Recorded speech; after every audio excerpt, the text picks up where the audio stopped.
मैं Mayank Kumar Tiwari, MPPSC 2018 fourth rank और वर्तमान में मैं DSP पद पर कार्यरत हूँ। यहाँ पर मैं आप लोगों को मैं स्टूडेंट से रेगुलर जुड़ा हुआ हूँ, उनसे रेगुलर उनके क्वेश्चन आंसर सेशन का मैं जवाब देते रहता हूँ। तो मुझे एक काफ़ी कॉमन समस्या समझ में आई जो है आपके आंसर राइटिंग की।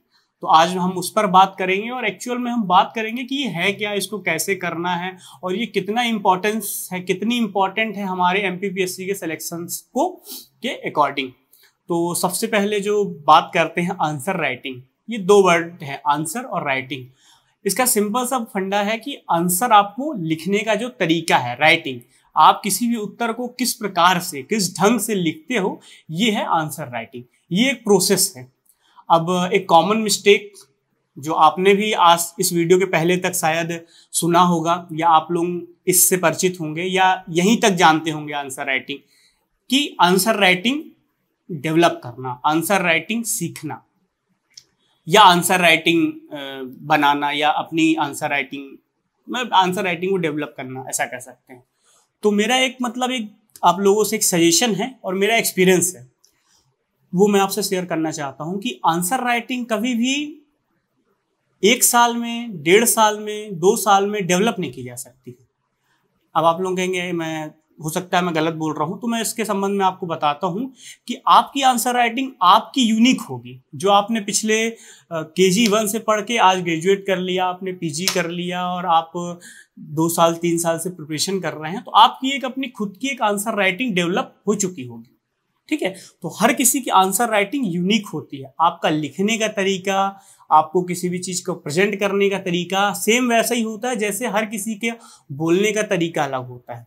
तो अब सबसे बड़ा जो मिथ है इसे आप लोग दूर कर लीजिए कि आंसर राइटिंग डेवलप करना है। आंसर राइटिंग आपकी डेवलप हो चुकी है। तो अब प्रश्न ये उठता है तो किया क्या जाए? तो आंसर राइटिंग को इम्प्रूव करना है। ठीक है, तो आप लोग आज से इस चीज के अंतर को समझिए कि आंसर राइटिंग डेवलप नहीं करना है, आंसर राइटिंग को इम्प्रूव करना है। तो अब बात करते हैं कि आंसर राइटिंग इम्प्रूव कैसे की जाए। ठीक है, तो आप सबसे पहले इस मिथ को दूर कर लीजिए आप लोग कि आंसर राइटिंग को डेवलप नहीं किया, वो आपकी आंसर राइटिंग डेवलप हो चुकी है। अब आपको आंसर राइटिंग इम्प्रूव करना है। तो जब इम्प्रूवमेंट की बात आती है तो इसमें किया क्या जाए? तो लोग जनरली जो ट्रेंड्स हैं वो कहते हैं कि इस टॉपर ने ऐसे लिखा है तो ऐसा लिखने लगे, इसके अकॉर्डिंग लिखने लगे, किसी टॉपर ने वैसा लिखा है तो वैसे लिखने लगे। तो सबसे पहले आप इस जो होड़ है इससे हटिए और जो आपकी खुद की आंसर राइटिंग है जो पिछले 20 सालों में 25 सालों में डेवलप हुई है, आप उसको कैरी फॉरवर्ड कीजिए, कैरी ऑन कीजिए आगे और उसमें इंप्रूवमेंट लाइए। तो अब बात करते हैं इंप्रूवमेंट कैसे लाई जाए। तो सबसे पहले इंप्रूवमेंट किस बात की, आप इंप्रूव किस लिए कर रहे हैं, आपका उद्देश्य क्या है? तो आप अपनी आंसर राइटिंग में जो भी इंप्रूवमेंट कर रहे हैं वो MPPSC के मेंस एग्जाम के अकॉर्डिंग कर रहे हैं, मैं मान के चलता हूं। तो MPPSC मेंस एग्जाम के अकॉर्डिंग हमें क्या क्या इंप्रूवमेंट करना है, क्या चीजें वहां पे किस चीज की डिमांड है, क्या चीज हमारी प्रेजेंट टाइम में हमारी आंसर राइटिंग में लैग करती है, इसके बीच के फासले को अगर आप कम कर लेते हैं तो आपकी आंसर राइटिंग इंप्रूव हो जाएगी और ऐसी आंसर राइटिंग हो जाएगी जैसे आप एग्जाम में लिए चाहते हैं और आप उससे सफल हो सकते हैं। तो सबसे पहले आपकी आंसर राइटिंग में सबसे मेन होता है आपका कंटेंट। कंटेंट एक ऐसी चीज है जो आंसर राइटिंग का पार्ट नहीं है, लेकिन आंसर राइटिंग के लिए बहुत ही नेसेसिटी वाली चीज है। क्योंकि अगर आप किसी चीज को लिख रहे हैं तो सबसे पहले आपके बारे में उसके बारे में आपको बहुत विस्तृत जानकारी होनी चाहिए। तो सबसे पहले अपने नॉलेज को बढ़ाएं, अच्छी बुक्स पढ़ें, अच्छे लोगों से मिलें और अच्छी संस्थानों के नोट्स पढ़ें, अच्छे इंटरनेट में अच्छे यूट्यूब चैनल, अच्छे ब्लॉग्स पढ़ें जिससे आपका कंटेंट डेवलप हो। अब अगर एक बार आप कंटेंट डेवलप कर लेते हैं तो आपने अपनी आंसर राइटिंग का 50% काम कर लिया है। अब आंसर राइटिंग को बात करते हैं कि हमने जो पढ़ा है वो कैसे लिखें। तो जो मेरे गुरु थे वो हमें सिखाया करते थे कि आंसर राइटिंग में जो यहाँ पढ़ लिया है और उसको यहाँ से लिखना है, तो हाथों से लिखना है। तो उसको लिखने के लिए आपका माइंड और हैंड का कनेक्शन बहुत अच्छा होना चाहिए। इसके लिए आपको कंटेंट का रिवीजन बहुत जरूरी है। आप किसी भी चीज को फ्लो में, स्पीड में तब लिख सकते हैं जब आपको उस चीज को सोचना ना पड़े, आपको वो इतना बार आपने उसको रिवीजन कर रखा हो कि वो आपको ऑटोमेटिक आपको आ जाए। तो सबसे पहले कंटेंट डेवलप करें, उसके बाद उसका रिवीजन बहुत अच्छे से करें। अब बात करते हैं उसको लिखना कैसे। तो लिखने की बात की जाए तो सबसे पहले आप हम MPPSC के अकॉर्डिंग बात करें तो मेनली 3 टाइप के क्वेश्चन पूछे जाते हैं, अति लघु उत्तरी, लघु उत्तरी और दीर्घ उत्तरी। अति लघु उत्तरी जो प्रश्न होते हैं 3 मार्क्स के आते हैं। तो इसका सबसे सेफर साइड है, आप 3 मार्क्स के लिए कोई आंसर लिख रहे हैं तो आप उसके 3 पॉइंट उसके से रिलेटेड बता दें। अब बात होती है, जैसे 3 पॉइंट किसी की बात होती है, आप किसी के बारे में 3 पॉइंट लिखेंगे तो वो 3 पॉइंट बहुत ही सामान्य होने चाहिए, और अगर आपको उसके विषय में कोई विशेष जानकारी है तो वो आप लिख सकते हैं, लेकिन इससे डायरेक्टली कनेक्ट होनी चाहिए। जैसे हम बात करते हैं हड़प्पा सभ्यता, तो हड़प्पा सभ्यता के बारे में 3 बातें आपको लिखनी है। यह कांस्ययुगीन सभ्यता थी, इसका कालक्रम और इसका कोई विशेष बात, ठीक है।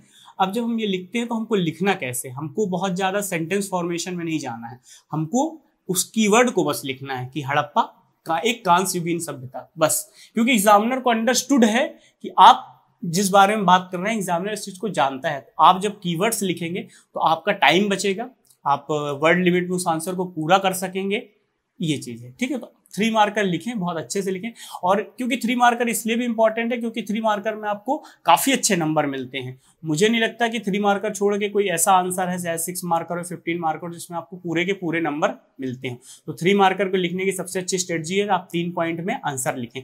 अगर कहीं पे कोई अंतर पूछा गया है तो आप उन दोनों को आमने सामने लिख के पैरेलली उनका अंतर बता सकते हैं, या कोई सिर्फ डेफिनेशन पूछी गई है या कोई डाटा पूछा गया है तो आप उसको 1 से 2 लाइन में भी लिख सकते हैं। जरूरी नहीं है कि 3 पॉइंट ही लिखना है, लेकिन अधिकांश क्वेश्चनों में, अधिकांश आंसरों में आपको 3 पॉइंट लिखना है, ठीक है। अब बात करते हैं 6 मार्कर की। 6 मार्कर के क्वेश्चन सबसे ज्यादा चैलेंजिंग होते हैं क्योंकि इनका नंबर ऑफ क्वेश्चन बहुत ज्यादा होता है, 10 क्वेश्चन आपको लिखने होते हैं, और सबसे ज्यादा जो कंटेंट हमें लगता है वो इन्हीं आंसरों में लगता है, क्योंकि हमें 10 अलग अलग टॉपिक पे एक ही टाइम पे लिखना है। तो इसके लिए पहली 2 चीजें याद रखिए, कंटेंट अच्छा होना चाहिए, उसका रिवीजन होना चाहिए। अब बात करते हैं इसको लिखा कैसे जाए। तो इसको लिखने की जो बेसिक जो पैटर्न है वो है, आप उस आंसर का इंट्रोडक्शन दें, उसके बाद उसका मेन बॉडी लिखें और कंक्लूजन लिखें। अब बात करते हैं इंट्रोडक्शन। तो इंट्रोडक्शन को लेके जो एक बहुत ही एक हाइप क्रिएट कर रखी है, ऐसा होना चाहिए, वैसा होना चाहिए, ऐसा ये वो, कुछ भी नहीं। आपको एक मैं सामान्य सी बात बताता हूँ, आपका इंट्रोडक्शन जिस विषय पर आप आंसर लिख रहे हैं उसका इंट्रोडक्टरी होना चाहिए।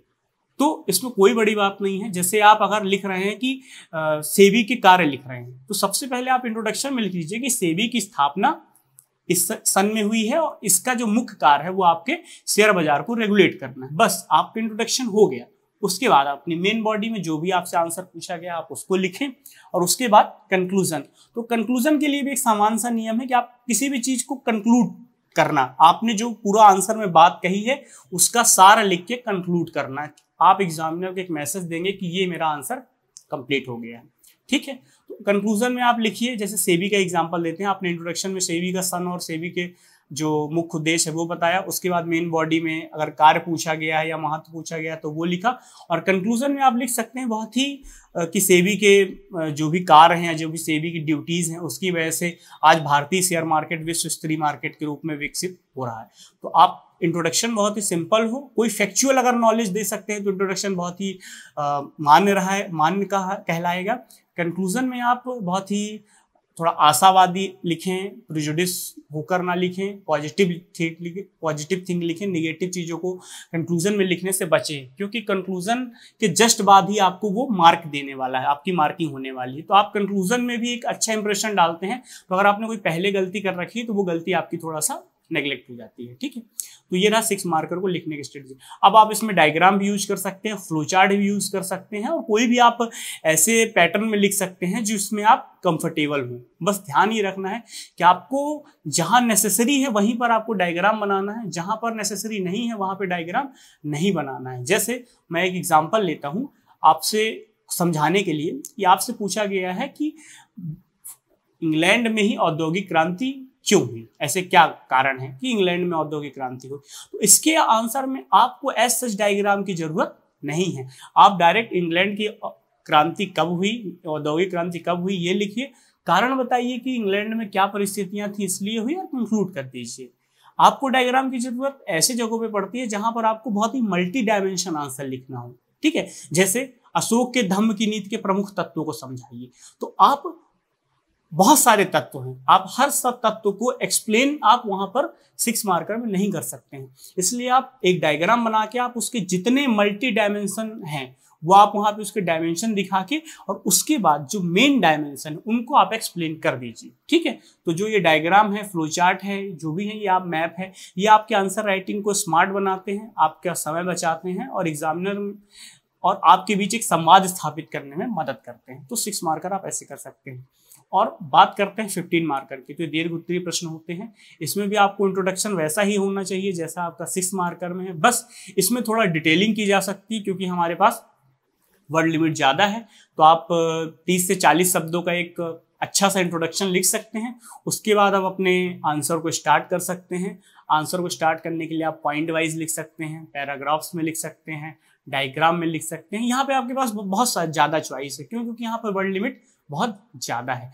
और इसके बाद आप कंक्लूजन लिख सकते हैं। यहाँ पर कंक्लूजन के लिए भी आप 20 से 30-40 शब्द लिख सकते हैं क्योंकि यहाँ पे आपको वर्ड लिमिट अलाउ करती है। ठीक है, तो ये रहा एक जनरल सा आंसर राइटिंग को लेके जो एक मतलब एक मिसकंसेप्शन था कि ऐसा होना चाहिए वैसा होना चाहिए, ऐसा कुछ भी नहीं है। आपकी जो खुद की आंसर राइटिंग है आपने जो डेवलप की है उसमें इम्प्रूवमेंट कीजिए। किसी टॉपर या किसी एमपीपीएससी सिलेक्टेड स्टूडेंट की कोई चीज़ आपको बहुत अच्छी लगती है तो आप उसको अपने में ऐड ऑन कीजिए अपनी खुद की आंसर राइटिंग में। ठीक है, मतलब ये करने से अच्छा आप किसी टॉपर की आंसर राइटिंग कॉपी करने से एज इट इज से अच्छा है कि आपकी जो खुद की आंसर राइटिंग उसमें उसकी अच्छी चीज़ों को आप एलिमेंट को आप अपनी चीज़ों में मिला लीजिए। आपकी आंसर राइटिंग खुद बहुत एक मॉडल या बहुत अच्छे स्तर की हो जाएगी। तो इस प्रकार से जो भी आंसर राइटिंग को लेके जो भी आपको मिसकंसेप्ट रहे होंगे मैं आशा करता हूँ दूर हो गए होंगे। और निरंतर लिखते रहें, पढ़ते रहें और आए आंसर राइटिंग को डेवलप करें जो आपके एमपीपीएससी में सेलेक्ट होने में काफ़ी सहयोग करेगा। मेरा धन्यवाद।